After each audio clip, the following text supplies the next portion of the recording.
ان کی آواز سن کر سیدنا عمر رضی اللہ عنہ اپنی چادر گھسیٹتے ہوئے آئے اور بولے، اے اللہ کے رسول، اللہ کی قسم میں نے بھی خواب میں یہی الفاظ سنے ہیں۔ اس سے اس خواب کی مزید تائید ہو گئی اور اسی روز سے یہ اذان اسلام کا شعار بن گئی۔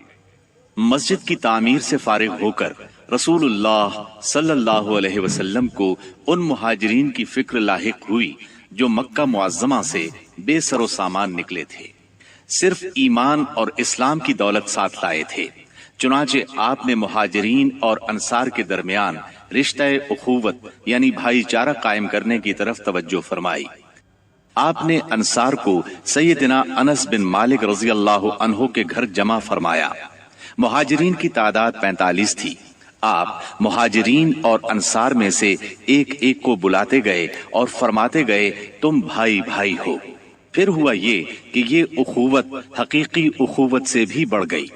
اس موقع پر انصار نے جس فیاضی، ایثار اور میزبانی کا مظاہرہ کیا، انسانی تاریخ اس کی مثال پیش کرنے سے قاصر ہے۔ انصار نے مہاجر بھائیوں کی حیثیت مہمانوں کی نہ رہنے دی، بلکہ انہیں اپنی جائیداد اور کاروبار میں برابر کا حصے دار بنا لیا۔ اس طرح مہاجرین بہت جلد اپنے پیروں پر کھڑے ہو گئے۔ مہاجرین سے یہ انصار کی محبت ہی کا نتیجہ تھا کہ انہوں نے نبی صلی اللہ علیہ وسلم پر اپنے کھجوروں کے باغات پیش کیے کہ آپ ان باغات کو ان کے اور مہاجرین کے درمیان تقسیم کر دیں۔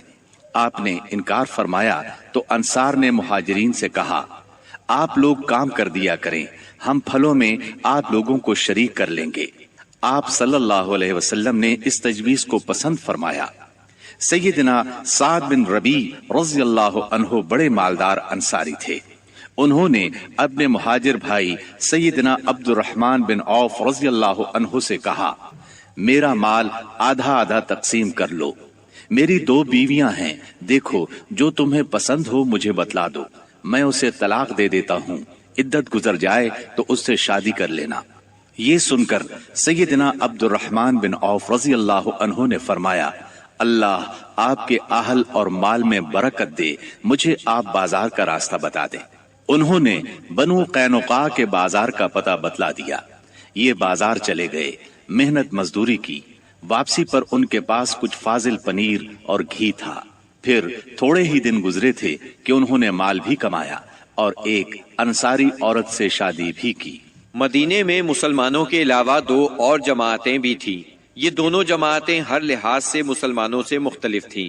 ان کا عقیدہ، دین، مصلحتیں، ضروریات، جذبات اور احساسات بالکل مسلمانوں کے خلاف تھے، اور یہ دونوں جماعتیں تھیں مشرکین اور یہود کی۔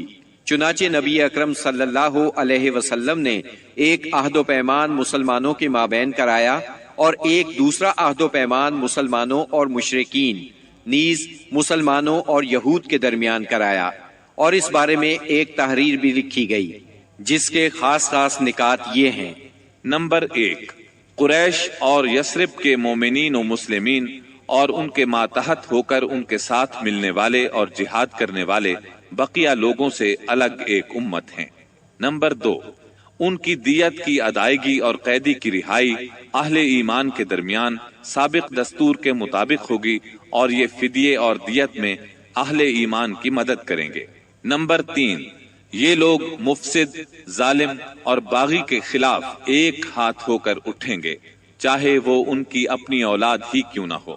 نمبر 4، کوئی مومن کسی مومن کو کافر کے بدلے قتل نہیں کرے گا اور نہ کسی مومن کے خلاف کسی کافر کی مدد کرے گا۔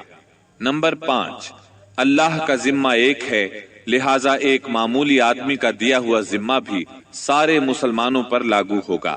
نمبر 6، جو یہود مسلمانوں کے پیروکار ہو جائیں ان کی مدد کی جائے گی اور وہ دوسرے مسلمانوں کی طرح ہوں گے۔ نمبر 7، مسلمانوں کی صلح ایک ہوگی۔ نمبر 8، جو کسی مومن کو قصدن قتل کر دے اس سے قصاص لیا جائے گا، سوائے کہ مقتول کے ولی راضی ہو جائیں، اور اہل ایمان پر ضروری ہے کہ سب قاتل کے خلاف اٹھ کھڑے ہوں۔ نمبر 9، کسی مومن کے لیے حلال نہیں کہ کسی ہنگامہ برپا کرنے والے یا بدعتی کی مدد کرے یا اسے ٹھکانہ مہیا کرے۔ نمبر 10، ان کے درمیان کسی بات میں اختلاف ہو تو اسے اللہ اور اس کے رسول کی طرف لوٹایا جائے گا۔ اس عہد و پیمان کے علاوہ نبی اکرم صلی اللہ علیہ وسلم نے مختلف اوقات اور موقعوں پر مسلمانوں سے اسلامی اخوت کا حق بھی بیان فرمایا۔ انہیں آپس میں تعاون، مدد، اتحاد و یگانگت، غم گساری اور خبر گیری کی ترغیب دی، یہاں تک کہ یہ اخوت تاریخ کی انتہائی بلندیوں تک پہنچ گئی۔ باقی رہے مشرکین تو ان کا معاملہ اور تھا۔ ان کی اکثریت اپنے سرداروں اور بڑوں سمیت مسلمان ہو چکی تھی اور ان میں اتنی سخت نہیں تھی کہ مسلمانوں کے مقابلے میں کھڑے ہو سکیں، لہٰذا ان سے نبی اکرم صلی اللہ علیہ وسلم نے یہ عہد لیا کہ کوئی مشرک قریش کی جان و مال کو پناہ نہیں دے گا اور نہ کسی مومن کے آگے اس کی حفاظت کے لیے رکاوٹ بنے گا۔ اس عہد کے بعد ان کی طرف سے کوئی اندیشہ نہ رہا۔ باقی رہے یہود تو ان کے ساتھ نبی اکرم صلی اللہ علیہ وسلم نے جو معاہدہ کیا اس کے خاص نکات یہ ہیں۔ نمبر 1، یہود مسلمانوں کے ساتھ ایک امت ہوں گے، ان کے لیے ان کا دین اور مسلمانوں کے لیے مسلمانوں کا دین ہوگا، ان کے ذمے ان کا خرچ ہوگا اور مسلمانوں کے ذمے مسلمانوں کا خرچ ہوگا۔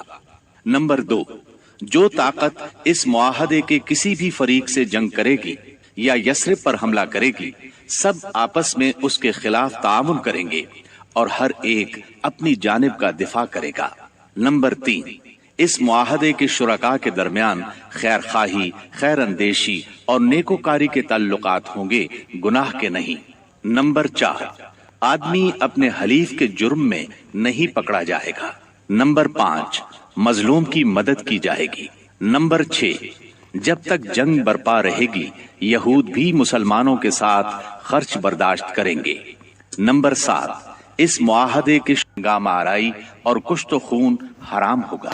نمبر 8، اگر ان میں کوئی ہنگامہ یا جھگڑا برپا ہو جائے تو اس کا فیصلہ اللہ اور اس کے رسول کریں گے۔ نمبر 9، قریش اور ان کے مددگاروں کو پناہ نہیں دی جائے گی۔ نمبر 10، یہ معاہدہ کسی ظالم یا مجرم کے لیے آڑ نہیں بنے گا۔ اس معاہدے کی روح سے یثرب کے سارے باشندے مسلمان، مشرکین اور یہود ایک ہی وحدت کی لڑی میں پرو دیے گئے۔ مدینہ اور اس کے اطراف کو ملا کر ایک آزاد اور خود مختار حکومت قائم ہو گئی۔ اس میں مسلمانوں کا کلمہ نافذ تھا اور اس کے سربراہ محمد صلی اللہ علیہ وسلم تھے۔